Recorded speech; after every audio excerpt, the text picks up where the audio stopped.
इस news के प्रायोजक है I Vision Academy. 1st to 10th admission शुरू। 12 इमाम चौक, सोमवारपेठ, सोलापूर। एका महिलेला मारहाण करून जबरदस्ती शारीरिक संबंध ठेवत बलात्कार केल्याप्रकरणी कंपनीतील सुपरवायझरवर रांजणगाव एमआयडीसी पोलीस ठाण्यात गुन्हा दाखल करण्यात आल्याची माहिती पोलीस निरीक्षक महादेव वाघमोडे यांनी दिली आहे। पीडित महिला मूळ मध्य प्रदेशची असून सध्या रांजणगाव येथे वास्तव्यास आहे। ही घटना गुरुवार दिनांक 20 सकाळी 10 ते दुपारी 12च्या दरम्यान घडली। आरोपी सरफराज सैपन शेख राहणार बोरगाव देशमुख तालुका अक्कलकोट जिल्हा सोलापूर सध्या राहणार रांजणगाव या पीडितेच्या कामाच्या ठिकाणी सुपरवायझर म्हणून काम करत होता।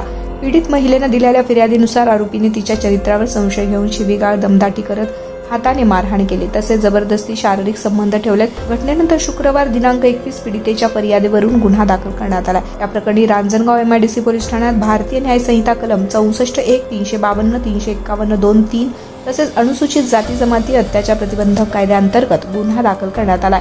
पोलिसांनी आरोपीला सकाळी अटक केली असून पुढील तपास उपविभागीय पोलीस अधिकारी प्रशांत ढोले यांच्या मार्गदर्शनाखाली सुरू आहे। कारवाई पोलीस उपनिरीक्षक अविनाश थोरात आणि त्यांच्या पथकाने केली आहे।